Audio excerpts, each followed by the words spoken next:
Hi hello welcome to my channel. ನಿಮ್ಮೆಲ್ಲರಿಗೂ ಆತ್ಮೀಯ ಸ್ವಾಗತ. ಬನ್ನಿ ಇವತ್ತಿನ ಬುಕ್ ಸಮರಿ ಶುರು ಮಾಡೋಣ. ನೀವು ಮತ್ತೊಮ್ಮೆ ಆತ್ಮೀಯ ಸುಸ್ವಾಗತ. ನೀವು ಇಡೀ ಜಗತ್ತನ್ನೇ ಬದಲಾಯಿಸಬೇಕು ಅಂತ ಕನಸು ಕಾಣ್ತಾ ಇದ್ದೀರಾ. ಪ್ರತಿಯೊಬ್ಬರ ಜೀವನದಲ್ಲೂ ಒಮ್ಮೆಯಾದರೂ ಈ ಪ್ರಶ್ನೆ ಬಂದೇ ಬರುತ್ತೆ. ನನ್ನ ಜೀವನ ಯಾಕೆ ಹೀಗಿದೆ? ನಾನು ಯಾಕೆ ಅಂದುಕೊಂಡಿದ್ದನ್ನು ಸಾಧಿಸಲು ಸಾಧ್ಯವಾಗುತ್ತಿಲ್ಲ? ಆದರೆ ಫ್ರೆಂಡ್ಸ್, ಜಗತ್ತನ್ನೇ ಬದಲಾಯಿಸುವ ಅಥವಾ ನಿಮ್ಮ ಸ್ವಂತ ಜೀವನವನ್ನೇ ಸಂಪೂರ್ಣವಾಗಿ ಉನ್ನತ ಮಟ್ಟಕ್ಕೆ ಕೊಂಡೊಯ್ಯುವ ಆ ದೊಡ್ಡ ರಹಸ್ಯ ನಿಮ್ಮ ಬೆಳಗಿನ ಒಂದು ಅತ್ಯಂತ ಸಣ್ಣ ಅಭ್ಯಾಸದಲ್ಲಿ ಇದೆ ಅಂತಂದರೆ ನೀವು ನಂಬ್ತೀರಾ? ಹೌದು, ಅಮೆರಿಕನ್ ನೌಕಾಪಡೆಯ ಟಾಪ್ ಕಮಾಂಡರ್ ಒಬ್ಬರು ಹೇಳಿದ ಆ 10 ಚಿನ್ನದ ನಿಯಮಗಳನ್ನು ನಿಮ್ಮ ಜೀವನದಲ್ಲಿ ಪ್ರತಿಯೊಂದು ಸವಾಲನ್ನು ಎದುರಿಸುವ ಶಕ್ತಿಯನ್ನು ನಿಮಗೆ ನೀಡುತ್ತದೆ. ಪ್ರತಿಯೊಬ್ಬ ಮನುಷ್ಯನಿಗೆ ಜೀವನದಲ್ಲಿ ಗೆಲ್ಲಬೇಕು, ದೊಡ್ಡ ಮಟ್ಟಕ್ಕೆ ಬೆಳೆಯಬೇಕು ಅನ್ನೋ ಆಸೆ ಇದ್ದೇ ಇರುತ್ತೆ. ಆದರೆ ಜೀವನ ಅನ್ನೋದು ಕೇವಲ ಗೆಲುವಿನ ಹಾದಿಯಲ್ಲ. ಅಲ್ಲಿ ಬಿರುಗಾಳಿಗಳಿವೆ, ಸೋಲುಗಳಿವೆ, ಕತ್ತಲೆಯ ಕ್ಷಣಗಳಿವೆ. ಇಂತಹ ಸಮಯದಲ್ಲಿ ನಮಗೆ ಮಾರ್ಗದರ್ಶನ ನೀಡಲು ಬಂದಿರುವ ಅದ್ಭುತ ಪುಸ್ತಕವೇ ಮೇಕ್ ಯುವರ್ ಬೆಡ್. ಇದನ್ನು ಬರೆದವರು ಅಮೆರಿಕದ ನೇವಿ ಸೀಲ್ ಅಧಿಕಾರಿಯಾಗಿದ್ದ admiral William H McRaven. Admiral McRaven ಅವರು ಟೆಕ್ಸಾಸ್ ವಿಶ್ವವಿದ್ಯಾಲಯದಲ್ಲಿ ಪದವಿ ಪ್ರದಾನ ಸಮಾರಂಭದಲ್ಲಿ ನೀಡಿದ ಒಂದು ಭಾಷಣ ಇಡೀ ಜಗತ್ತನ್ನೇ ಪ್ರೇರೇಪಿಸಿತು. ನೇವಿ ಸೀಲ್ಸ್ ಕಠಿಣ ತರಬೇತಿಯಲ್ಲಿ ಕಲಿತ 10 ಹಲವು ಜೀವನದ ಪಾಠಗಳು ಇಂದು ಕೋಟ್ಯಾಂತರ ಜನರ ಜೀವನವನ್ನು ಬದಲಾಯಿಸಿದೆ. ಇಂದಿನ ಈ ಸುದೀರ್ಘ ಹಾಗೂ ಜೀವನ ಬದಲಾಯಿಸುವ ಬುಕ್ ಸಮ್ಮರಿಯಲ್ಲಿ ನಾವು ಆ 10 ಸೂತ್ರಗಳನ್ನು ಅತ್ಯಂತ ಆಳವಾಗಿ, ನೈಜ ಉದಾಹರಣೆಗಳೊಂದಿಗೆ ಮತ್ತು ಪ್ರೇರಣಾದಾಯಕ ಕಥೆಗಳೊಂದಿಗೆ ತಿಳಿಯಲಿದ್ದೇವೆ. ವಿಡಿಯೋವನ್ನು ಎಲ್ಲಿಯೂ ಸ್ಕಿಪ್ ಮಾಡದೆ ಕೊನೆಯವರೆಗೂ ಆಲಿಸಿ. ಈ ಬುಕ್ ಸಮ್ಮರಿ ಮುಗಿಯುವಷ್ಟರಲ್ಲಿ ನಿಮ್ಮ ಆಲೋಚನಾ ಶೈಲಿಯೇ ಬದಲಾಗುತ್ತದೆ.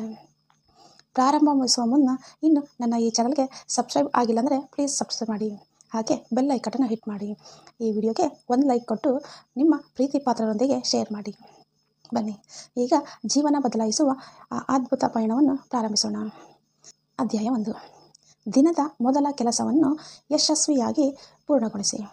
ಫ್ರೆಂಡ್ಸ್, ನೀವು ಬೆಳಿಗ್ಗೆ ಎದ್ದ ತಕ್ಷಣ ಮೊದಲ ಕೆಲಸ ಏನು ಮಾಡ್ತೀರಾ? ಮೊಬೈಲ್ ನೋಡೋದು ಅಥವಾ ಸೋಮಾರಿತನದಿಂದ ಮಲಗಿರ್ತೀರಾ? ಲೇಖಕರು ಹೇಳ್ತಾರೆ, ನಿಮ್ಮ ಜಗತ್ತನ್ನು ಬದಲಾಯಿಸುವ ಆಸೆ ಇದ್ದರೆ ಮೊದಲು ಬೆಳಿಗ್ಗೆ ಎದ್ದು ನಿಮ್ಮ ಹಾಸಿಗೆಯನ್ನು ಸರಿಯಾಗಿ ಜೋಡಿಸುವುದರಿಂದ ಪ್ರಾರಂಭಿಸಿ. ಕೇಳಲು ಇದು ತುಂಬ ಸರಳ ಮತ್ತು ಸಾಮಾನ್ಯ ವಿಷಯ ಆಗಿ ಕಾಣಿಸ್ಬೋದು, ಆದರೆ ಇದರ ಹಿಂದೆ ಇರುವ ಮಾನಸಿಕ ರಹಸ್ಯ ಅತ್ಯಂತ ದೊಡ್ಡದು. ನೇವಿ ಸೀಲ್ ತರಬೇತಿಯು ಪ್ರಪಂಚದಲ್ಲೇ ಅತ್ಯಂತ ಕಠಿಣವಾದ ತರಬೇತಿ. ಕ್ಯಾಲಿಫೋರ್ನಿಯಾದ ಕೊರೊನಾಡೋದಲ್ಲಿ ಇರುವ ಸೈನಿಕರ ಕೊಠಡಿಗಳಲ್ಲಿ ಯಾವುದೇ ಹವಾನಿಯಂತ್ರಣ ಅಂದರೆ AC ಇರ್ತಾ ಇರಲಿಲ್ಲ. ಪ್ರತಿದಿನ ಬೆಳಗ್ಗೆ ಎದ್ದ ತಕ್ಷಣವೇ ನೌಕಾಪಡೆಯ ನಿಯಮದಂತೆ ಪ್ರತಿಯೊಬ್ಬ ಸೈನಿಕನು ತನ್ನ ಹಾಸಿಗೆಯನ್ನು ಅತ್ಯಂತ ಅಚ್ಚುಕಟ್ಟಾಗಿ ಬೆಡ್ಶೀಟ್ನಲ್ಲಿ ಒಂದೇ ಒಂದು ಸುಕ್ಕು ಇರದಂತೆ ಜೋಡಿಸಬೇಕಿತ್ತು. ಒಂದು ದಿನ ತರಬೇತುದಾರ ಅಂದರೆ ಇನ್ಸ್ಟ್ರಕ್ಟರ್ ಕೊಠಡಿಗೆ ಬಂದು ಪರಿಶೀಲಿಸುತ್ತಾರೆ. ಆತ ತನ್ನ ಜೇಬಿನಿಂದ ಒಂದು ನಾಣ್ಯವನ್ನು ಅಂದರೆ ಕಾಯಿನನ್ನು ತೆಗೆದು ಜೋಡಿಸಿದ ಹಾಸಿಗೆಯ ಮೇಲಕ್ಕೆ ಎಸೆಯುತ್ತಾನೆ.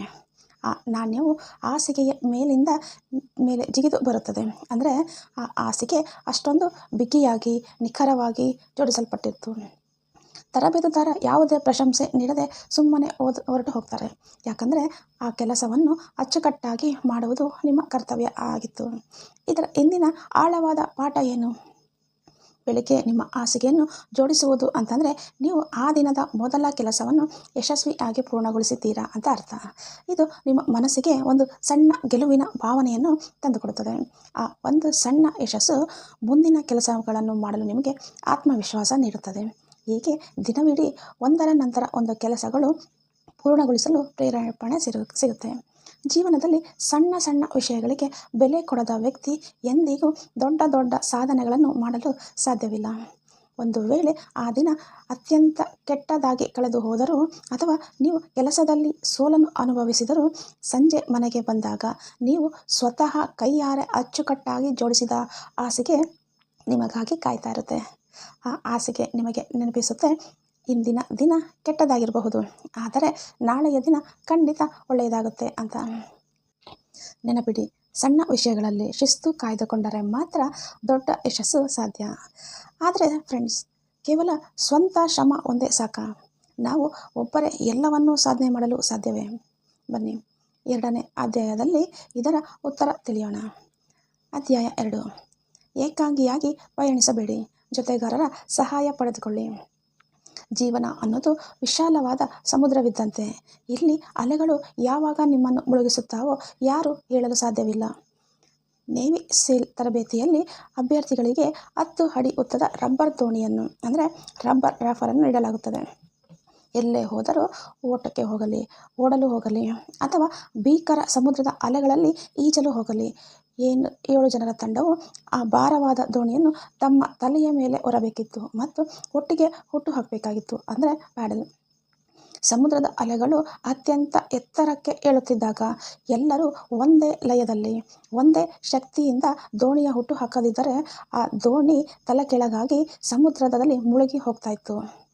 ಕೆಲವು ದಿನಗಳಲ್ಲಿ ತಂಡದ ಒಬ್ಬ ಸದಸ್ಯನಿಗೆ ಹುಷಾರಿಲ್ಲದಿರಬಹುದು ಅಥವಾ ಆತ ದಣಿದಿರಬಹುದು. ಅಂತಹ ಸಂದರ್ಭದಲ್ಲಿ ಉಳಿದ 6 ಜನರು ಅವನ ಪಾಲಿನ ಶ್ರಮವನ್ನು ಸೇರಿಸಿ ಇನ್ನಷ್ಟು ಜೋರಾಗಿ ಹುಟ್ಟುಹಾಕ್ತಾಯಿದ್ರು.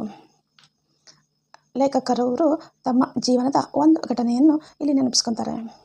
ವರ್ಷಗಳ ನಂತರ ಅವರು ನೌಕಾಪಡೆಯ ಹಿರಿಯ ಅಧಿಕಾರಿಯಾಗಿದ್ದಾಗ ಒಂದು ದಿನ ಪ್ಯಾರಾಚೂಟ್ ಜಂಪ್ ಮಾಡುವಾಗ ಭೀಕರ ಅಪಘಾತ ಸಂಭವಿಸಿತು.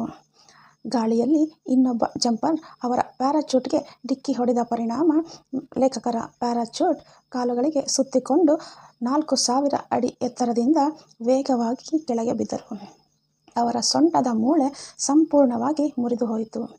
ದೇಹದ ಸ್ನಾಯುಗಳು ಹರಿದು ಹೋದವು. ಶಸ್ತ್ರಚಿಕಿತ್ಸೆಯ ನಂತರ ಅವರು ತಿಂಗಳುಗಟ್ಟಲೆ ಹಾಸಿಗೆಯಿಂದ ಏಳಲಾಗದ ಸ್ಥಿತಿಯಲ್ಲಿ ಇದ್ದರು. ಅವರ ಸೈನಿಕ ವೃತ್ತಿ ಜೀವನ ಮುಗಿಯಿತು ಅಂದೇ ಎಲ್ಲರೂ ಭಾವಿಸಿದರು.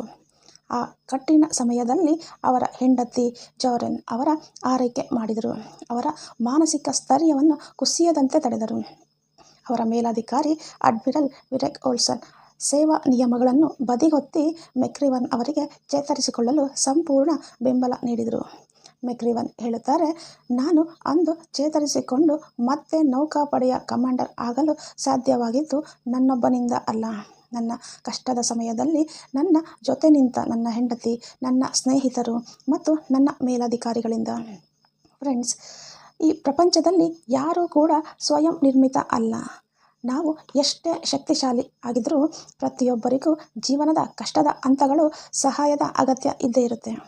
ನಿಮ್ಮ ದೋಣಿಯನ್ನು ನಡೆಸಲು ನಿಮಗೆ ಬೆಂಬಲವಾಗಿ ನಿಲ್ಲುವ ಒಳ್ಳೆಯ ಸ್ನೇಹಿತರನ್ನು, ಕುಟುಂಬವನ್ನು ಮತ್ತು ಮಾರ್ಗದರ್ಶಕರನ್ನು ಗಳಿಸಿಕೊಳ್ಳಿ.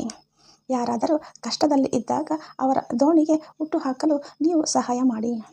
ನೆನಪಿಡಿ, ಏಕಾಂಗಿ ಆಗಿ ಸಾಗಿದರೆ ಬೇಗ ತಲುಪಬಹುದು, ಆದರೆ ಜೊತೆಯಾಗಿ ಸಾಗಿದರೆ ಬಹುದೂರ ಸಾಗಬಹುದು. ಅಧ್ಯಾಯ 3. ಹೃದಯದ ವೈಶಾಲ್ಯತೆ ಮತ್ತು ಧೈರ್ಯ ಮಾತ್ರ ಮುಖ್ಯ. ನಾವು ಸಾಮಾನ್ಯವಾಗಿ ಪ್ರಪಂಚದಲ್ಲಿ ಒಬ್ಬ ವ್ಯಕ್ತಿಯನ್ನು ಹೇಗೆ ಅಳೆಯುತ್ತೇವೆ?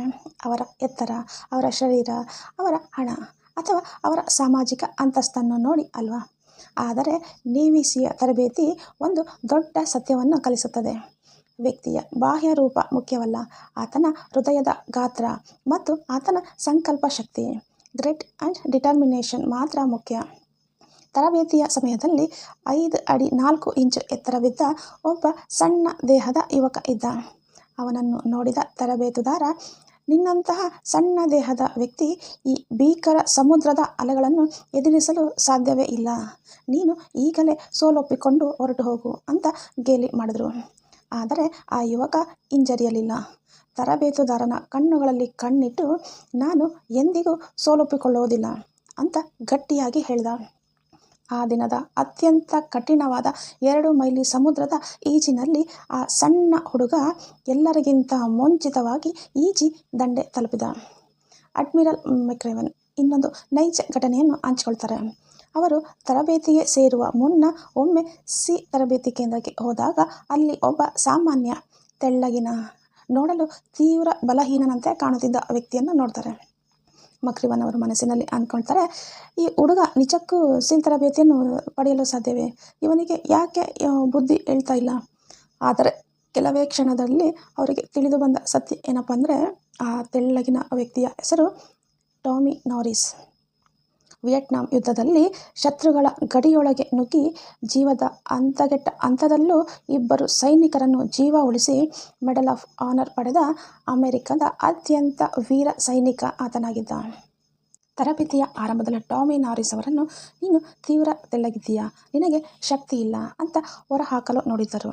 ಆದರೆ ಆತನಲ್ಲಿದ್ದ ಅಪಾರವಾದ ಧೈರ್ಯ ಮತ್ತು ದೇಶಪ್ರೇಮ ಆತನನ್ನು ಇತಿಹಾಸದ ಶ್ರೇಷ್ಠ ವೀರನನ್ನಾಗಿ ಮಾಡಿತು. ನಿಮ್ಮ ಆಕಾರ, ನಿಮ್ಮ ಬಣ್ಣ, ನಿಮ್ಮ ಹಿನ್ನೆಲೆ ಅಥವಾ ನಿಮ್ಮ ಶಿಕ್ಷಣ ನಿಮ್ಮ ಸಾಮರ್ಥ್ಯವನ್ನು ನಿರ್ಧರಿಸೋದಿಲ್ಲ.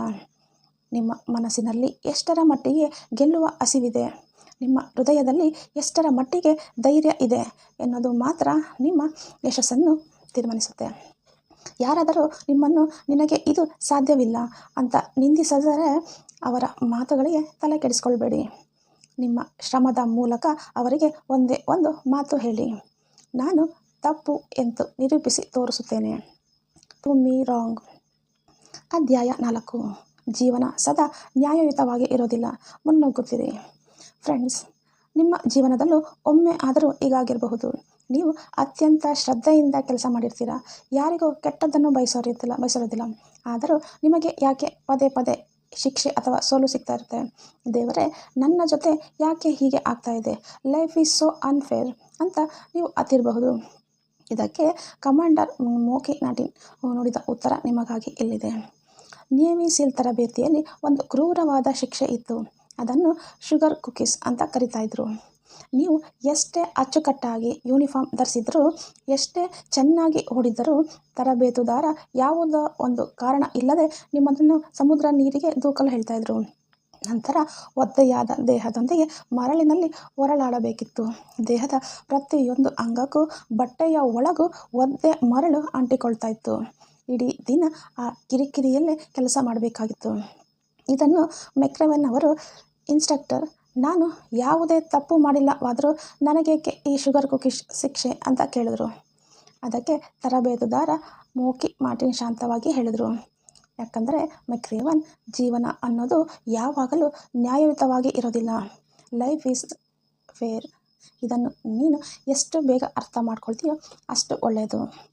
ವರ್ಷಗಳ ನಂತರ ಆ ಶ್ರೇಷ್ಠ ಸೈನಿಕ ಮೋಕಿ ಮಾರ್ಟಿನ್ ಅವರು ಸೈಕಲ್ ಸವಾರಿ ಮಾಡುವಾಗ ಭೀಕರ ಅಪಘಾತಕ್ಕೆ ಒಳಗಾಗಿ ಕುತ್ತಿಗೆಯಿಂದ ಕೆಳಗೆ ಸಂಪೂರ್ಣವಾಗಿ ಪಾರ್ಶ್ವವಾಯು ಪೀಡಿತರಾದರು. ತಮ್ಮ ಜೀವನದ ಉಳಿದ 35 ವರ್ಷಗಳನ್ನು ಅವರು ಚಕ್ರ ಕುರ್ಚಿಯಲ್ಲಿಯೇ ಕಳೆಯಬೇಕಾಗುತ್ತೆ, ವೀಲ್ಚೇರ್ನಲ್ಲಿ. ಆದರೆ ಮೋಕಿ ಮಾರ್ಟಿನ್ ಎಂದಿಗೂ ನನ್ನ ವಿಧಿ ಯಾಕೆ ಹೀಗೆ ಆಯಿತು, ನನಗೇಕೆ ಈ ಶಿಕ್ಷೆ ಅಂತ ಕಣ್ಣೀರು ಹಾಕಲಿಲ್ಲ. ಬದಲಾಗಿ ಅವರು ಒಬ್ಬ ಅದ್ಭುತ ಚಿತ್ರಕಾರರಾದರು. ಟ್ರಯಂಫ್ ಪಂದ್ಯಗಳನ್ನು ಆಯೋಜಿಸಿದರು ಮತ್ತು ಸಾವಿರಾರು ಜನರಿಗೆ ಸ್ಫೂರ್ತಿ ಆದರು. ಜೀವನದ ದೊಡ್ಡ ಸತ್ಯ, ನಾವು ಎಷ್ಟೇ ಒಳ್ಳೆಯವರಾಗಿದ್ದರೂ ಕೆಲವೊಮ್ಮೆ ಪರಿಸ್ಥಿತಿಗಳು ನಮ್ಮ ವಿರುದ್ಧವಾಗಿ ಇರ್ತವೆ. ಶ್ರಮ ಪಟ್ಟರೂ ಫಲ ಸಿಗದೇ ಇರಬಹುದು. ಅಂತಹ ಸಮಯದಲ್ಲಿ ದೂರು ಹೇಳುತ್ತಾ ಕುಳಿತುಕೊಳ್ಳಬೇಡಿ. ಯಾಕೆ ನನಗೆ ಹೀಗೆ ಆಯಿತು ಅಂತ ಸಮಯ ವ್ಯರ್ಥ ಮಾಡಬೇಡಿ. ನಿಮ್ಮ ಮೈಗೆ ಮರಳು ಅಂಟಿಕೊಂಡಿದೆಯೇ? ಪರವಾಗಿಲ್ಲ, ಎದ್ದು ನಿಲ್ಲಿ, ಕಣ್ಣೀರು ಒಡೆಸಿಕೊಳ್ಳಿ, ಮತ್ತೆ ಮುಂದಿನ ಹೆಜ್ಜೆ ಇಡಿ. ಬದುಕಿನ ಸವಾಲುಗಳನ್ನು ಎದುರಿಸಿ ಮುನ್ನುಗ್ಗಿರಿ. ಅಧ್ಯಾಯ 5. ಸೋಲು ನಿಮ್ಮನ್ನು ಇನ್ನಷ್ಟು ಶಕ್ತಿಶಾಲಿಯನ್ನಾಗಿ ಮಾಡುತ್ತದೆ. ತರಬೇತಿಯ ಸಮಯದಲ್ಲಿ ಪ್ರತಿದಿನ ಯಾವುದೇ ಸ್ಪರ್ಧೆಯಲ್ಲಿ ಅಥವಾ ಪರೀಕ್ಷೆಯಲ್ಲಿ ಕೊನೆಯದಾಗಿ ಬರುವ ಸೈನಿಕನಿಗೆ ಒಂದು ವಿಶೇಷವಾದ ಶಿಕ್ಷೆ ಕಾಯ್ತಾ ಇತ್ತು. ಅದಕ್ಕೆ ದ ಸರ್ಕಸ್ ಅಂತ ಕರಿತಾ ಇದ್ರು. ದ ಸರ್ಕಸ್ ಅಂದರೆ ಇಡೀ ದಿನದ ಕಠಿಣ ತರಬೇತಿಯ ನಂತರ ಸಂಜೆ ಮತ್ತೆ ಹೆಚ್ಚುವರಿಯಾಗಿ 2 ಗಂಟೆಗಳ ಕಾಲ ಅತ್ಯಂತ ಭೀಕರವಾದ ವ್ಯಾಯಾಮಗಳನ್ನು ಮಾಡುವುದು. ಇದರಿಂದ ಸೈನಿಕರ ದೇಹ ಸಂಪೂರ್ಣವಾಗಿ ನಜ್ಜುಗುಜ್ಜಾಗುತ್ತಿತ್ತು. ಯಾರು ಸರ್ಕಸ್ ಶಿಕ್ಷೆಗೆ ಒಳಗಾಗ್ತಾ ಇದ್ರೋ ಅವರು ಮರುದಿನ ಆಯಾಸದಿಂದ ಮತ್ತೆ ಸೋಲ್ತಾ ಇದ್ರು. ಮತ್ತೆ ಸರ್ಕಸ್ ಶಿಕ್ಷೆ ಸಿಗ್ತಾ ಇತ್ತು. ಇದು ಸೋಲಿನ ಒಂದು ಹರಡುವ ಸುಳಿಯಂತಾಗ್ತಾ ಇತ್ತು, ಡೆತ್ ಸ್ಪೈರ್. ಇದರಿಂದ ಹೆದರಿ ಅನೇಕರು ತರಬೇತಿಯನ್ನು ಅರ್ಧಕ್ಕೆ ಬಿಟ್ಟು ಹೋಗ್ತಾ ಇದ್ರು. ಅಡ್ಮಿರಲ್ ಮೆಕ್ರೆವನ್ ಮತ್ತು ಅವರ ಈಜು ಜೋಡಿ ಮಾರ್ಕ್ ಥಾಮಸ್ ಈಜಿನಲ್ಲಿ ಕೊನೆಯದಾಗಿ ಬಂದು ಅನೇಕ ಬಾರಿ ಸರ್ಕಸ್ ಶಿಕ್ಷೆಗೆ ಒಳಗಾದರು. ಆದರೆ ಅವರು ಸೋಲು ಒಪ್ಪಿಕೊಳ್ಳಲಿಲ್ಲ. ಆ ಹೆಚ್ಚುವರಿ 2 ಗಂಟೆಗಳ ಕ್ರೂರ ವ್ಯಾಯಾಮವನ್ನು ತಮ್ಮ ದೇಹವನ್ನು ದಂಡಿಸಲು ಸಿಕ್ಕ ಅವಕಾಶ ಅಂತೂ ಭಾವಿಸಿದರು. ಕೆಲವೇ ವಾರಗಳಲ್ಲಿ ಒಂದು ಪವಾಡ ನಡೆಯಿತು. ಆ ಹೆಚ್ಚುವರಿ ವ್ಯಾಯಾಮದಿಂದಾಗಿ ಮೆಕ್ರೆವನ್ ಮತ್ತು ಮಾರ್ಕ್ ಅವರ ದೇಹದ ಸ್ನಾಯುಗಳು ಅತ್ಯಂತ ಶಕ್ತಿಶಾಲಿಯಾದವು. ತರಬೇತಿಯ ಕೊನೆಯ ಹಂತದ ಅತ್ಯಂತ ಕಠಿಣವಾದ 5 ಮೈಲಿ ಸಮುದ್ರದ ಈಜಿನಲ್ಲಿ ಇಡೀ ತರಬೇತಿ ತರಗತಿಯಲ್ಲಿ ಇವರಿಬ್ಬರು ಪ್ರಥಮ ಸ್ಥಾನ ಪಡೆದು ಈಜಿ ದಂಡೆ ಸೇರಿದರು. ಸೋಲು ಅಂತ ಬಂದ ಶಿಕ್ಷೆಯೇ ಅವರನ್ನು ಅತ್ಯಂತ ಶ್ರೇಷ್ಠ ಈಜುಗಾರರನ್ನಾಗಿ ಮಾಡಿತು. 1983ರಲ್ಲಿ ಮೆಕ್ರೆವೆನ್ ಅವರನ್ನು ನೌಕಾಪಡೆಯ ಕಮಾಂಡಿಂಗ್ ಆಫೀಸರ್ ಹುದ್ದೆಯಿಂದ ವಜಾಗೊಳಿಸಲಾಯಿತು. ಫೈರ್ಡ್. ಅದು ಅವರ ವೃತ್ತಿ ಜೀವನದ ದೊಡ್ಡ ಸೋಲಾಗಿತ್ತು. ಎಲ್ಲರೂ ಅವರನ್ನು ಸೋತವನು ಅಂತ ನೋಡ್ತಾ ಇದ್ರು. ಆದರೆ ಮೆಕ್ರೆವನ್ ಅವರು ಕುಗ್ಗಿ ಹೋಗಲಿಲ್ಲ. ಆ ಸೋಲನ್ನೇ ದಾರಿದೀಪವನ್ನಾಗಿ ಮಾಡಿಕೊಂಡು ಹಗಲು ರಾತ್ರಿ ಶ್ರಮಿಸಿ ತಮ್ಮ ಶ್ರೇಷ್ಠತೆಯನ್ನು ನಿರೂಪಿಸಿದರು. ನಂತರದ ದಿನಗಳಲ್ಲಿ ಅವರು ಸಮಗ್ರ ನೇವಿ ಸೇವೆ ಪಡೆಯಲು ಕಮಾಂಡೋ ಆಗಿ ಬೆಳೆದರು. ನಿಮಗಾಗಿ ಸಂದೇಶ. ನಿಮ್ಮ ಜೀವನದಲ್ಲೂ ಸೋಲುಗಳು ಬರ್ತವೆ. ವ್ಯಾಪಾರದಲ್ಲಿ ನಷ್ಟವಾಗಬಹುದು. ಪರೀಕ್ಷೆಯಲ್ಲಿ ಅಂಕಗಳು ಕಡಿಮೆ ಆಗಬಹುದು. ಪ್ರೀತಿಯಲ್ಲಿ ನಿರಾಸೆ ಆಗಬಹುದು. ಆದರೆ ಸೋಲು ಅಂದರೆ ನಿಮ್ಮ ಜೀವನದ ಅಂತ್ಯವಲ್ಲ, ಅದು ನಿಮಗೆ ಸಿಕ್ಕ ಉಚಿತ ತರಬೇತಿ. ಸೋಲಿನಿಂದ ಕಲಿಯಿರಿ.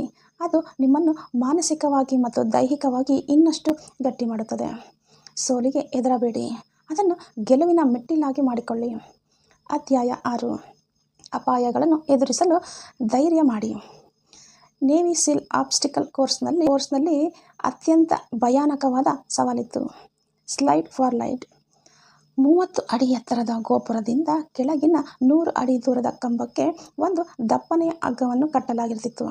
ಹೆಚ್ಚಿನ ಅಭ್ಯರ್ಥಿಗಳು ಆ ಹಗ್ಗದ ಕೆಳಗೆ ಮಲಗಿ ನಿಧಾನವಾಗಿ ಕಪ್ಪೆಯಂತೆ ತೆವಳುತ್ತಾ ಕೆಳಗೆ ಬರ್ತಾಯಿದ್ರು. ಇದು ಸುರಕ್ಷಿತವಾಗಿತ್ತು, ಆದರೆ ಹೆಚ್ಚು ಸಮಯ ತೆಗೆದುಕೊಳ್ತಾ ಇತ್ತು. ಲೇಖಕರು ಸದಾ ತಡವಾಗಿ ತಲುಪ್ತಾ ಇದ್ರು. ಒಮ್ಮೆ ಒಬ್ಬ ಹಿರಿಯ ಅಧಿಕಾರಿ ಬಂದು, ಮೆಕ್ರೆವನ್, ನೀನು ಅಪಾಯವನ್ನು ತೆಗೆದುಕೊಳ್ಳದಿದ್ದರೆ ಈ ಸ್ಪರ್ಧೆಯಲ್ಲಿ ಗೆಲ್ಲಲು ಸಾಧ್ಯವೇ ಇಲ್ಲ ಅಂತ ಗದರಿಸಿದರು. ಮರುವಾರ ಮೆಕ್ರೆವನ್ ತಮ್ಮ ಭಯವನ್ನು ಬದಿಗೊತ್ತಿ ಹಗ್ಗದ ಕೆಳಗೆ ತೂಗಾಡುವ ಬದಲು ಹಗ್ಗದ ಮೇಲೆ ತಲೆಯನ್ನಿಟ್ಟು ತಲೆ ಕೆಳಗಾಗಿ ಹೆಡ್ ಫಸ್ಟ್ ಸಿಡಿಲಿನ ವೇಗದಲ್ಲಿ ಕೆಳಗೆ ಜಾರಿದರು. ಸ್ವಲ್ಪ ತಪ್ಪಿದ್ದರೂ ಎತ್ತರದಿಂದ ಬಿದ್ದು ಮೂಳೆಗಳು ಮುರಿಯುವ ಅಪಾಯ ಇತ್ತು. ಆದರೆ ಆ ಅಪಾಯಕಾರಿ ನಿರ್ಧಾರದಿಂದಾಗಿ ಮೆಕ್ರೆವನ್ ಅವರು ಸಮಯದ ಹೊಸ ದಾಖಲೆಯನ್ನೇ ಬರೆದರು. 2004ರಲ್ಲಿ ಇರಾಕ್ ಯುದ್ಧದ ಸಮಯದಲ್ಲಿ ಭಯೋತ್ಪಾದಕರು 3 ಮುಗ್ಧ ಜನರನ್ನು ಒತ್ತೆಯಾಳವಾಗಿ ಇಟ್ಟುಕೊಂಡಿದ್ದರು. ಹಗಲಿನ ವೇಳೆಯಲ್ಲಿ ಅವರ ಕಾರ್ಯಾಚರಣೆ ಮಾಡುವುದು ಅತ್ಯಂತ ಅಪಾಯಕಾರಿ ಆಗಿತ್ತು. ಆದರೆ ಮೆಕ್ರೆವನ್ ಅವರ ಸೈನಿಕರು ಶತ್ರುಗಳ ಕಾಂಪೌಂಡ್ನ ಅತ್ಯಂತ ಕಿರಿದಾದ ಜಾಗದಲ್ಲಿ ಬ್ಲಾಕ್ ಹಾಕ್ ಹೆಲಿಕಾಪ್ಟರ್ಗಳನ್ನು ಇಳಿಸಿ ಶತ್ರುಗಳ ಮೇಲೆ ದಾಳಿ ಮಾಡಿ ಎಲ್ಲ ಒತ್ತೆಯಾಳುಗಳನ್ನು ಯಶಸ್ವಿಯಾಗಿ ರಕ್ಷಿಸಿದರು. ಅಮೆರಿಕದ ವಿಶೇಷ ಪಡೆಗಳ ಧೈರ್ಯದ ಸೂತ್ರವೇ ಇದು. ಹೂ ಡೇರ್ ವಿನ್ಸ್. ಯಾರು ಧೈರ್ಯ ಮಾಡುತ್ತಾರೋ ಅವರೇ ಗೆಲ್ಲುತ್ತಾರೆ. ಯೋಚಿಸಿ ನೋಡಿ, ನಿಮ್ಮ ಜೀವನದಲ್ಲಿ ಸುರಕ್ಷಿತ ವಲಯದಲ್ಲಿ ಕುಳಿತಿದ್ದರೆ ಯಾವುದೇ ಒಂದು ದೊಡ್ಡ ಸಾಧನೆ ಸಾಧ್ಯವಿಲ್ಲ. ಹೊಸ ಬಿಸ್ನೆಸ್ ಪ್ರಾರಂಭಿಸಲು, ಹೊಸ ಕೆಲಸಕ್ಕೆ ಕೈ ಹಾಕಲು ಅಥವಾ ನಿಮ್ಮ ಕನಸುಗಳನ್ನು ಬೆನ್ನಟ್ಟಲು ನೀವು ರಿಸ್ಕ್ ತೆಗೆದುಕೊಳ್ಳಲೇಬೇಕು. ಸಾಫ್ಟ್ ಆಗಿ ಬದುಕಿದರೆ ಅಪಾಯ ಇಲ್ಲದೆ ಇರಬಹುದು, ಆದರೆ ಯಾವುದೇ ಎತ್ತರವನ್ನು ತಲುಪಲು ಸಾಧ್ಯವಿಲ್ಲ. ಧೈರ್ಯವಾಗಿ ಮುನ್ನುಗ್ಗಿ. ಅಧ್ಯಾಯ 7. ಬೆದರಿಸುವವರಿಗೆ ಹೆದರಬೇಡಿ, ಎದುರಿಸಿ ನಿಲ್ಲಿ. ಸ್ಯಾನ್ ಕ್ಲೆಮೆಂಟ್ ದ್ವೀಪದ ಸುತ್ತಲಿನ ನೀರು ಜಗತ್ತಿನ ಅತ್ಯಂತ ಭೀಕರ ಜೀವಿಗಳಿಗೆ ತವರು ಮನೆ. ಅಲ್ಲಿ ಗ್ರೇಟ್ ವೈಟ್ ಶಾರ್ಕ್ ಅನ್ನೋ ರಕ್ತಪಿಪಾಸು ಮೀನುಗಳು ಇರ್ತವೆ. ಶಾರ್ಕ್ ಮೀನುಗಳು ರಾತ್ರಿಯ ಕತ್ತಲೆಗಳಲ್ಲಿ 4 ಮೈಲಿ ಸಮುದ್ರದ ಈಜು ಪ್ರಾರಂಭಿಸುವ ಮುನ್ನ ತರಬೇತುದಾರರು ಸೈನಿಕರಿಗೆ ಒಂದು ಸಲಹೆ ನೀಡ್ತಾ ಇದ್ರು. ಸಮುದ್ರದಲ್ಲಿ ಶಾರ್ಕ್ ನಿಮ್ಮ ಸುತ್ತಲೂ ಸುಳಿದಾಡಲು ಪ್ರಾರಂಭಿಸಿದರೆ ಭಯಪಟ್ಟು ಈಜಲು ಹೋಗಬೇಡಿ. ಹೆದರಿ ಓಡಿದರೆ ಶಾರ್ಕ್ ನಿಮ್ಮನ್ನು ಬೇಟೆ ಆಡ್ತದೆ. ಬದಲಾಗಿ ಅಲ್ಲೇ ಕಲ್ಲಿನಂತೆ ನಿಲ್ಲಿ. ಒಂದು ವೇಳೆ ಶಾರ್ಕ್ ನಿಮ್ಮ ಕಡೆ ದಾಳಿ ಮಾಡಲು ಬಂದರೆ ನಿಮ್ಮ ಇಡೀ ಶಕ್ತಿಯನ್ನು ಒಟ್ಟುಗೂಡಿಸಿ ಅದರ ಮೂಗಿನ ಮೇಲೆ ಸರಿಯಾಗಿ ಒಂದು ಗುದ್ದನ್ನು ಗುದ್ದಿ. ಆಗ ಅದು ಹೆದರಿ ಓಡಿ ಹೋಗುತ್ತದೆ. ಜೀವನದಲ್ಲೂ ಇಷ್ಟೇ. ಶಾರ್ಕ್ನಂತಹ ಅನೇಕ ಬುಲ್ಲಿಗಳು, ದಬ್ಬಾಳಿಕೆ ಮಾಡುವವರು, ನಮ್ಮನ್ನು ಭಯಪಡಿಸುವ ಜನರು ಎದುರಾಗ್ತಾರೆ. ಅಡ್ಮಿರಲ್ ಮೆಕ್ರಿನವರು ಇರಾಕ್ನ ಕ್ರೂರ ಸರ್ವಾಧಿಕಾರಿ ಸದ್ದಾಮ್ ಹುಸೇನ್ ಜೈಲಿನಲ್ಲಿದ್ದಾಗ ಆತನನ್ನು ಭೇಟಿಯಾದ ಘಟನೆಯನ್ನು ನೆನಪಿಸ್ಕೊಳ್ತಾರೆ. ಸದ್ದಾಮ್ ಹುಸೇನ್ ಬಂಧನದಲ್ಲಿದ್ದರೂ ತನ್ನ ಹಳೆಯ ಕ್ರೂರ ನಗು ಮತ್ತು ಬೆದರಿಸುವ ನೋಟದಿಂದ ಹೊಸ ಇರಾಕಿ ನಾಯಕರನ್ನು ಎದುರಿಸಲು ಯತ್ನಿಸ್ತಾ ಇದ್ದರು. ಆತನ ಕಣ್ಣುಗಳಲ್ಲಿ ಭಯ ಹುಟ್ಟಿಸುವ ಶಕ್ತಿ ಇತ್ತು. ಆದರೆ ಮೆಕ್ರಿವನ್ ಮತ್ತು ಅವರ ಅಮೆರಿಕನ್ ಸೈನಿಕರು ಸದ್ದಾಂ ಹುಸೇನ್ನ ಕಣ್ಣುಗಳಲ್ಲಿ ಕಣ್ಣಿಟ್ಟು ನಿಂತರು. ಆತನಿಗೆ ಸ್ಪಷ್ಟ ಸಂದೇಶ ನೀಡಿದರು. ನಿನ್ನ ಬೆದರಿಕೆಯ ದಿನಗಳು ಮುಗಿದು ಹೋಗಿವೆ. ಆತನಿಗೆ ಯಾವುದೇ ವಿಶೇಷ ಸೌಲಭ್ಯ ನೀಡದೆ ಆತನ ಭಯದ ಸಾಮ್ರಾಜ್ಯವನ್ನು ಅಂತ್ಯಗೊಳಿಸಿದರು. ಬದುಕಿನ ಪಾಠ. ನಿಮ್ಮ ಶಾಲೆಯಲ್ಲಿ, ಆಫೀಸ್ನಲ್ಲಿ ಅಥವಾ ಸಮಾಜದ ನಿಮ್ಮನ್ನು ಎದುರಿಸಿ ತುಳಿಯಲು ಯತ್ನಿಸುವ ಬುಲ್ಲಿಗಳು ಇದ್ದರೆ ಅವರಿಗೆ ನಿಮ್ಮ ಭಯವನ್ನು ತೋರಿಸಬೇಡಿ. ಭಯ ಅನ್ನೋದು ಶಾರ್ಕ್ಗೆ ರಕ್ತದ ವಾಸನೆ ಸಿಕ್ಕಂತೆ. ನೀವು ಹೆದರಿದಷ್ಟು ಅವರು ನಿಮ್ಮನ್ನು ಇನ್ನಷ್ಟು ಪೀಡಿಸುತ್ತಾರೆ. ಧೈರ್ಯವಾಗಿರಿ, ಎದೆಗುಂದದೆ ಎದುರಿಸಿ ನಿಲ್ಲಿ. ಪ್ರಪಂಚದ ಯಾವುದೇ ದೊಡ್ಡ ಶಕ್ತಿ ಅಥವಾ ಸಮಸ್ಯೆ ಆಗಿದ್ದರೂ ನೀವು ಧೈರ್ಯದಿಂದ ನಿಂತರೆ ಅದು ಹಿಂದೆ ಸರಿಯಲೇಬೇಕು. ಅಧ್ಯಾಯ 8. ಕತ್ತಲೆಯ ಕ್ಷಣಗಳಲ್ಲಿ ನಿಮ್ಮ ಅತ್ಯುತ್ತಮ ಪ್ರದರ್ಶನ ನೀಡಿ. ನೇವಿ ಸೀಲ್ಗಳ ಅತ್ಯಂತ ಅಪಾಯಕಾರಿ ಕೆಲಸ ಅಂತಂದರೆ ಶತ್ರುಗಳ ಹಡಗಿನ ಅಡಿಯಲ್ಲಿ ಈಜಿ ಹೋಗಿ ಕತ್ತಲೆಯಲ್ಲಿ ಬಾಂಬ್ ಲಿಂಪಿಕ್ ಮೈಂಡ್ ಇಡುವುದು. ಸ್ಯಾಂಡಿಯಾ ಕೊಯ್ಲಿನಲ್ಲಿ ರಾತ್ರಿಯ ವೇಳೆ ನೀರು ಅದೆಷ್ಟು ಕತ್ತಲೆಯಿಂದ ಇತ್ತು ಅಂದರೆ ನಿಮ್ಮ ಕಣ್ಣಿಂದಲೇ ನಿಮ್ಮ ಸ್ವಂತ ಕೈ ಕೂಡ ಕಾಣಿಸ್ತಾ ಇರಲಿಲ್ಲ. ಹಡಗಿನ ಕೆಳಭಾಗದಲ್ಲಿ ತಲುಪಿದಾಗ ಸೂರ್ಯನ ಬೆಳಕಾಗಲಿ ಚಂದ್ರನ ಬೆಳಕಾಗಲಿ ಇರೋದಿಲ್ಲ. ಸುತ್ತಲೂ ಇಂಜಿನ್ಗಳ ಭಯಾನಕ ಶಬ್ದ, ಅತ್ಯಂತ ಚಳಿ. ಅಂತಹ ಸಮಯದಲ್ಲಿ ಸೈನಿಕರಿಗೆ ದಾರಿ ತಪ್ಪುವ, ಉಸಿರುಗಟ್ಟುವ ಭಯ ಉಂಟಾಗುತ್ತೆ. ಅಂತಹ ಸಮಯದಲ್ಲಿ ತರಬೇತುದಾರ ಹೇಳುತ್ತಿದ್ದರು, ಕತ್ತಲೆಯ ಅತಿಯಾದಾಗ, ನಿಮ್ಮೊಳಗಿನ ಭಯ ಹೊರಬಂದಾಗ ನೀವು ನಿಮ್ಮ ಅತ್ಯುತ್ತಮ ಆವೃತ್ತಿ ಆಗಬೇಕು. Be your very best. ಆಂತರಿಕ ಶಕ್ತಿಯನ್ನು ಕಾಪಾಡಿಕೊಳ್ಳಿ. ಕಷ್ಟದ ಕಾರ್ಯಾಚರಣೆಯನ್ನು ಪೂರ್ಣಗೊಳಿಸಿ. ಅಡ್ಮಿರಲ್ ಮೆಕ್ರಿನ್ ಅವರು ತಮ್ಮ ಯುದ್ಧ ಭೂಮಿಯ ಅನುಭವಗಳನ್ನು ಹಂಚಿಕೊಳ್ತಾರೆ. ಯುದ್ಧದಲ್ಲಿ ತಮ್ಮ ಆಪ್ತ ಸೈನಿಕರು ವೀರ ಮರಣ ಅಪ್ಪಿದಾಗ ಆ ಸೈನಿಕರ ಶವಪೆಟ್ಟಿಗೆಯನ್ನು ವಿಮಾನಕ್ಕೆ ಏರಿಸುವ ರ್ಯಾಂಪ್ ಸೆರೆಮನಿ ಅತ್ಯಂತ ಕತ್ತಲೆಯ ಮತ್ತು ದುಃಖದ ಕ್ಷಣವಾಗಿತ್ತು. ಕಣ್ಣಲ್ಲಿ ನೀರು ತುಂಬಿರ್ತಿತ್ತು, ಹೃದಯ ಒಡೆದು ಹೋಗಿರ್ತಿತ್ತು. ಆದರೆ ಆ ಕತ್ತಲೆಯ ಕ್ಷಣದಲ್ಲಿ ಸೈನಿಕರು ಧೈರ್ಯದಿಂದ ನಿಂತು ತಮ್ಮ ದೇಶಕ್ಕಾಗಿ ಮತ್ತೆ ಕಾರ್ಯಾಚರಣೆಗೆ ಧುಮುಕುತ್ತಿದ್ದರು. ನಮ್ಮ ಪ್ರತಿಯೊಬ್ಬ ಜೀವನದಲ್ಲೂ ಅಂತಹ ಕತ್ತಲೆಯ ಕ್ಷಣಗಳು ಬಂದೇ ಬರ್ತವೆ. ಪ್ರೀತಿಯ ವ್ಯಕ್ತಿಯನ್ನು ಕಳೆದುಕೊಂಡಾಗ, ಕಾಯಿಲೆ ಬಂದಾಗ, ದೊಡ್ಡ ಆರ್ಥಿಕ ಬಿಕ್ಕಟ್ಟು ಎದುರಾದಾಗ, ಇಡೀ ಪ್ರಪಂಚವೇ ಕೊನೆಗೊಂಡಂತೆ ಭಾಸವಾಗುತ್ತೆ. ನೆನಪಿಡಿ ಫ್ರೆಂಡ್ಸ್, ನಕ್ಷತ್ರಗಳು ಹೊಳೆಯುವುದು ಕತ್ತಲಿದ್ದಾಗ ಮಾತ್ರ. ನಿಮ್ಮ ಜೀವನದಲ್ಲಿ ಅತ್ಯಂತ ದೊಡ್ಡ ಕಷ್ಟ ಬಂದಾಗ ಧೃತಿಗೆಡಬೇಡಿ. ನಿಮ್ಮ ಮನಸ್ಸನ್ನು ಶಾಂತವಾಗಿಟ್ಟುಕೊಳ್ಳಿ. ನಿಮ್ಮಲ್ಲಿರುವ ಎಲ್ಲ ಧೈರ್ಯ ಮತ್ತು ಶಕ್ತಿಯನ್ನು ಹೊರತೆಗೆಯಿರಿ. ಆ ಕತ್ತಲೆಯ ಕ್ಷಣದಲ್ಲೇ ನಿಮ್ಮ ನಿಜವಾದ ವ್ಯಕ್ತಿತ್ವ ಏನು ಅನ್ನೋದನ್ನು ಜಗತ್ತಿಗೆ ತೋರಿಸಿ. ಅಧ್ಯಾಯ 9. ಕಷ್ಟದ ಸಮಯದಲ್ಲಿ ಭರವಸೆಯ ಬೆಳಕಾಗಿ. ಹಾಡು ಹಾಡಿ. ನೇವಿ ಸೀಲ್ ತರಬೇತಿಯ ಅತ್ಯಂತ ಭೀಕರವಾದ ವಾರ ಅಂತಂದರೆ ಎಲ್ ವೀಕ್. 6 ದಿನಗಳ ಕಾಲ ಸೈನಿಕರಿಗೆ ಹಗಲು ರಾತ್ರಿ ನಿದ್ರೆ ಇರೋದಿಲ್ಲ. ನಿರಂತರವಾಗಿ ಓಡುವುದು, ಈಜುವುದು ಮತ್ತು ಮಣ್ಣಿನಲ್ಲಿ ಹೊರಳಾಡುವುದು. ಅದರಲ್ಲೂ ತಿಜವಾನ ಫ್ಲಾಟ್ಸ್ ಅನ್ನೋ ಜಾಗದಲ್ಲಿ ಕೊರೆಯುವ ಚಳಿಯಲ್ಲಿ ಕೊಳಕು ಕೆಸರಿನಲ್ಲಿ ಸೈನಿಕರನ್ನು ಕುತ್ತಿಗೆಯವರೆಗೂ ನಿಲ್ಲಿಸಲಾಗ್ತಾಯಿತ್ತು. ರಾತ್ರಿಯ ತಣ್ಣನೆಯ ಗಾಳಿ ಬೀಸುವಾಗ ಸೈನಿಕರ ಹಲ್ಲುಗಳು ನಡುಗ್ತಾಯಿದ್ವು, ದೇಹ ಮರಗಟ್ಟಿ ಹೋಗ್ತಾಯಿದ್ವು.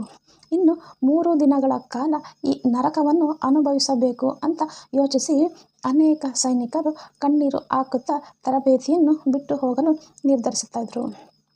ತರಬೇತುದಾರರು ಬಂದು ಬುಲ್ ಆರ್ನಲ್ಲಿ ಕೂಗಿ ಹೇಳ್ತಾಯಿದ್ರು, ನಿಮ್ಮಲ್ಲಿ ಕೇವಲ 5 ಜನರು ಸೋಲೊಪ್ಪಿಕೊಂಡು ಹೊರಗೆ ಬಂದರೆ ಉಳಿದವರಿಗೆ ಬಿಸಿ ಕಾಫಿ, ಚಿಕನ್ ಸೂಪ್ ಮತ್ತು ಬೆಚ್ಚಗಿನ ಬೆಂಕಿ ಕಾಯಿಸಲು ಅವಕಾಶ ನೀಡಲಾಗುವುದು.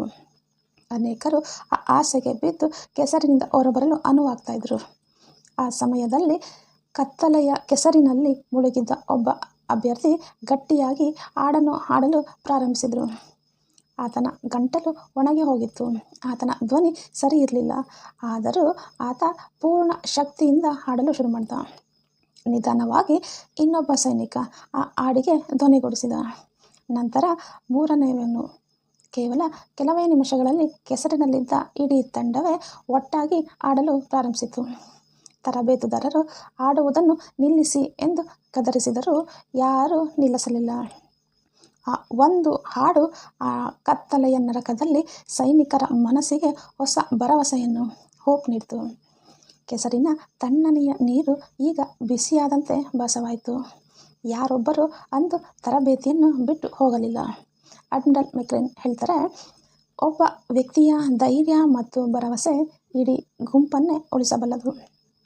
ಜನರಲ್ ಜಾನ್ ಕೆಲ್ಲಿ ತಮ್ಮ ಸ್ವಂತ ಮಗ ಯುದ್ಧದಲ್ಲಿ ಮರಣ ಹೊಂದಿದ್ದರೂ ಕಣ್ಣೀರು ಒರೆಸಿಕೊಂಡು ಇತರ ಸೈನಿಕರ ಕುಟುಂಬಗಳಿಗೆ ಧೈರ್ಯ ತುಂಬಿದ ಘಟನೆಯನ್ನು ಮೆಕ್ರೆವನ್ ನೆನಪಿಸಿಕೊಳ್ತಾರೆ. ಬದುಕಿನ ದೊಡ್ಡ ಸಂದೇಶ. ನಿಮ್ಮ ಕುಟುಂಬದಲ್ಲೋ, ಆಫೀಸ್ನಲ್ಲೋ ಅಥವಾ ಗೆಳೆಯರ ಬಳಗದಲ್ಲೋ ಕಷ್ಟದ ಸಮಯ ಬಂದಾಗ ಭರವಸೆಯ ಬೆಳಕಾಗಿ ನಿಲ್ಲಿ. ನೀವು ನಗುತ್ತಾ ಧೈರ್ಯದ ಮಾತುಗಳನ್ನು ಆಡಿದರೆ ನಿಮ್ಮ ಸುತ್ತಲಿರುವ ನೂರಾರು ಜನರಿಗೆ ಬದುಕುವ ಆಸೆ ಬರುತ್ತೆ. ಕುತ್ತಿಗೆಯವರೆಗೆ ಕೆಸರಿನಲ್ಲಿ ಮುಳುಗಿದ್ದರೂ ಭರವಸೆಯ ಹಾಡನ್ನು ಆಡುವುದನ್ನು ಮರೆಯಬೇಡಿ. ಅಧ್ಯಾಯ 10. ಎಂದಿಗೂ ಯಾವುದೇ ಕಾರಣಕ್ಕೂ ಸೋಲು ಒಪ್ಪಿಕೊಳ್ಳಬೇಡಿ. ನೇವಿ ಸೀಲ್ ತರಬೇತಿಯೆಲ್ಲ ಅಂಗಳದ ಮಧ್ಯಭಾಗದಲ್ಲಿ ಪ್ರತಿಯೊಬ್ಬರಿಗೂ ಕಾಣಿಸುವಂತೆ ಒಂದು ಹಿತ್ತಾಳೆಯ ಗಂಟೆಯನ್ನು ತೂಗಿ ಹಾಕಲಾಗಿತ್ತು.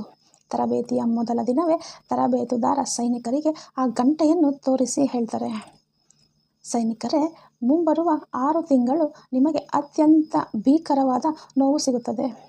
ಬೆಳಿಗ್ಗೆ ಬೇಗ ಏಳಲು ಇಷ್ಟವಿಲ್ಲವೇ? ಈ ಚಳಿಯಲ್ಲಿ ಈಜಲು ಇಷ್ಟವಿಲ್ಲವೇ? ನಿಮಗಾಗಿ ಇಲ್ಲೊಂದು ಸುಲಭವಾದ ದಾರಿ ಇದೆ. ಬಂದು ಈ ಗಂಟೆಯನ್ನು 3 ಬಾರಿ ಬಾರಿಸಿ. Ring the bell. ನೀವು ಗಂಟೆ ಬಾರಿಸಿದ ತಕ್ಷಣ ನಿಮ್ಮ ತರಬೇತಿ ಮುಗಿಯುತ್ತದೆ.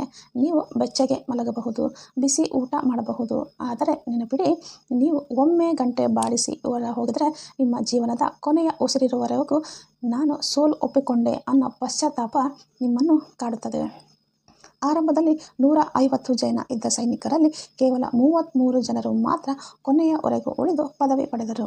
ಉಳಿದವರೆಲ್ಲರೂ ನೋವು ತಾಳಲಾಗದೆ ಗಂಟೆ ಬಾರಿಸಿ ಹೊರಟು ಹೋದರು. ಮೆಕ್ರಿವನ್ ಅವರು ಅಫ್ಘಾನಿಸ್ತಾನದ ಆಸ್ಪತ್ರೆಯಲ್ಲಿ 2 ಕಾಲುಗಳನ್ನು ಕಳೆದುಕೊಂಡ ಆಡಮ್ ಬೆನ್ಸ್ ಅನ್ನೋ 19 ವರ್ಷದ ಯುವ ಸೈನಿಕನನ್ನು ಭೇಟಿಯಾಗ್ತಾರೆ. ಆತನ ದೇಹವೆಲ್ಲ ಸುಟ್ಟು ಹೋಗಿತ್ತು. ಕಾಲುಗಳು ಇರಲಿಲ್ಲ. ಆದರೆ ಆತ ಕಣ್ಣೀರು ಹಾಕಲಿಲ್ಲ. ಸನ್ನೆ ಭಾಷೆಯಲ್ಲಿ, ಸೈನ್ ಲ್ಯಾಂಗ್ವೇಜಲ್ಲಿ ಮೆಕ್ರಿವನ್ ಅವರಿಗೆ ಬರೆದು ತೋರಿಸಿದ, ಐ ವಿಲ್ ಬಿ ಓಕೆ. ನಾನು ಆರಾಮಾಗಿ ಇರ್ತೇನೆ. ವರ್ಷದ ನಂತರ ಆಡಮ್ ಕೃತಕ ಕಾಲುಗಳನ್ನು ಧರಿಸಿ ಅತ್ಯಂತ ಉತ್ಸಾಹದಿಂದ ನಿಂತು ಮತ್ತೆ ಸೈನಿಕರಿಗೆ ಸವಾಲು ಹಾಕ್ತಾ ಇದ್ದ. ಆತ ಎಂದಿಗೂ ತನ್ನ ಜೀವನದಲ್ಲಿ ಗಂಟೆಯನ್ನು ಬಾರಿಸಲೇ ಇಲ್ಲ. ಫ್ರೆಂಡ್ಸ್, ಇದೇ ಜೀವನದ ಅತ್ಯಂತ ಶ್ರೇಷ್ಠ ಪಾಠ. ನಿಮ್ಮ ಹಾದಿಯಲ್ಲಿ ಎಷ್ಟೇ ಕಷ್ಟಗಳು ಬರಲಿ, ಬಡತನ ಬರಲಿ, ಅನಾರೋಗ್ಯ ಬರಲಿ ಅಥವಾ ಇಡೀ ಪ್ರಪಂಚವೇ ನಿಮ್ಮ ವಿರುದ್ಧ ನಿಲ್ಲಲಿ, ಎಂದಿಗೂ ಆ ಗಂಟೆಯನ್ನು ಬಾರಿಸಬೇಡಿ. Never ever ring the bell. ಸೋಲೊಪ್ಪಿಕೊಳ್ಳುವುದು ಅತ್ಯಂತ ಸುಲಭ. ಆದರೆ ಹೋರಾಡಿ ಗೆಲ್ಲುವುದರಲ್ಲಿ ಸಿಗುವ ಆನಂದಕ್ಕೆ ಬೇರೆ ಯಾವುದು ಸಾಟಿ ಇಲ್ಲ. ನಿಮ್ಮ ಕೊನೆಯ ಉಸಿರು ಇರುವವರೆಗೂ ಹೋರಾಡಿ. ಫ್ರೆಂಡ್ಸ್, ಅಡ್ಮಿರಲ್ ವಿಲಿಯಂ ಎಚ್ ಮೆಕ್ರೇನ್ ಅವರ ಮೇಕ್ ಯುವರ್ ಬೆಡ್ ಪುಸ್ತಕದ 10 ಚಿನ್ನದಂತಹ ಪಾಠಗಳನ್ನು ನೀವು ಕೇಳಿದ್ದೀರಾ. ಬನ್ನಿ, ಆ 10 ಸೂತ್ರಗಳನ್ನು ಮತ್ತೊಮ್ಮೆ ನೆನಪಿಸಿಕೊಳ್ಳೋಣ. 1. ದಿನದ ಮೊದಲ ಕೆಲಸವಾಗಿ ನಿಮ್ಮ ಹಾಸಿಗೆಯನ್ನು ಸರಿಯಾಗಿ ಜೋಡಿಸಿ. 2. ನಿಮ್ಮ ದೋಣಿಯನ್ನು ನಡೆಸಲು ಸಹಾಯ ಮಾಡುವ ಒಳ್ಳೆಯ ಗೆಳೆಯರನ್ನು ಕಂಡುಕೊಳ್ಳಿ. 3. ವ್ಯಕ್ತಿಯನ್ನು ಆತನ ಹೃದಯದ ಧೈರ್ಯದಿಂದ ಅಳೆಯಿರಿ. 4. ಜೀವನ ಸದಾ ನ್ಯಾಯಯುತವಾಗಿ ಇರೋದಿಲ್ಲ. ಎದ್ದು ಮುನ್ನುಗ್ಗಿ. 5. ಸೋಲಿಗೆ ಹೆದರಬೇಡಿ, ಅದು ನಿಮ್ಮನ್ನು ಶಕ್ತಿಶಾಲಿಯನ್ನಾಗಿ ಮಾಡುತ್ತದೆ. ಧೈರ್ಯವಾಗಿ ರಿಸ್ಕ್ ತೆಗೆದುಕೊಳ್ಳಿ. ಬೆದರಿಸುವ ಶಾರ್ಕ್ಗಳಿಗೆ ಎದೆಗುಂದದೆ ಎದುರಿಸಿ ನಿಲ್ಲಿ. ಅತ್ಯಂತ ಕತ್ತಲೆಯ ಕ್ಷಣಗಳಲ್ಲಿ ನಿಮ್ಮ ಅತ್ಯಂತ ರೂಪವನ್ನು ಹೊರಹಾಕಿ. ಕಷ್ಟದ ಸಮಯದಲ್ಲೂ ಭರವಸೆಯ ಹಾಡನ್ನು ಹಾಡಿ. ಮತ್ತು ಎಂದಿಗೂ ಯಾವುದೇ ಕಾರಣಕ್ಕೂ ಜೀವನದಲ್ಲ ಸೋಲೊಪ್ಪಿಕೊಳ್ಳಬೇಡಿ. ಗಂಟೆಯನ್ನು ಬಾರಿಸಬೇಡಿ. ಈ 10 ನಿಯಮಗಳನ್ನು ನೀವು ನಿಮ್ಮ ದಿನನಿತ್ಯದ ಬದುಕಿನಲ್ಲಿ ಅಳವಡಿಸಿಕೊಂಡರೆ ನಿಮ್ಮ ಜೀವನ ಬದಲಾಗುವುದರಲ್ಲಿ ಯಾವುದೇ ಸಂಶಯ ಇಲ್ಲ. ನಿಮಗೆ ಈ ಬುಕ್ ಸಮರಿ ಹೇಗನ್ನಿಸ್ತು? ಈ 10 ಪಾಠಗಳಲ್ಲಿ ನಿಮ್ಮ ಹೃದಯಕ್ಕೆ ಅತ್ಯಂತ ಹತ್ತಿರವಾದ ಪಾಠ ಯಾವುದು ಅನ್ನೋದನ್ನು ಈಗಲೇ ಕೆಳಗಿನ ಕಾಮೆಂಟ್ ಬಾಕ್ಸ್ನಲ್ಲಿ ಕಮೆಂಟ್ ಸೆಕ್ಷನ್ನಲ್ಲಿ ಬರೆದು ತಿಳಿಸಿ. ನಿಮ್ಮ ಪ್ರತಿಯೊಂದು ಕಮೆಂಟ್ ನಮಗೆ ಇನ್ನಷ್ಟು ವಿಡಿಯೋಗಳನ್ನು ಮಾಡಲು ಸ್ಫೂರ್ತಿ ನೀಡುತ್ತೆ. ಈ ವಿಡಿಯೋ ನಿಮಗೆ ಇಷ್ಟ ಆಗಿದ್ದರೆ ತಪ್ಪದೆ ಲೈಕ್ ಮಾಡಿ. ನಿಮ್ಮ ಕುಟುಂಬದವರು ಮತ್ತು ಸ್ನೇಹಿತರೊಂದಿಗೆ ಇದನ್ನು ಶೇರ್ ಮಾಡಿ. ಮತ್ತು ಇಂತಹದೇ ಅನೇಕ ಪುಸ್ತಕಗಳ ಜೀವನ ಬದಲಾಯಿಸುವ ವಿಚಾರಗಳನ್ನು ಕನ್ನಡದಲ್ಲಿ ಕೇಳಲು ಈ ನನ್ನ ಚಾನಲ್ಗೆ ಸಬ್ಸ್ಕ್ರೈಬ್ ಮಾಡ್ಕೊಳ್ಳಿ ಮತ್ತು ಬೆಲ್ ಐಕನ್ ಹಿಟ್ ಮಾಡಿ. ಮತ್ತೊಮ್ಮೆ ಇಂತಹದೇ ಅದ್ಭುತ ಪುಸ್ತಕದ ಭಾಗದೊಂದಿಗೆ ಭೇಟಿಯಾಗೋಣ. ಅಲ್ಲಿವರೆಗೂ ನಿಮ್ಮ ದಿನ ಶುಭವಾಗಿರಲಿ. ನಿಮ್ಮ ಕನಸುಗಳು ನನಸಾಗಲಿ. ಧನ್ಯವಾದಗಳು. Thank you for watching.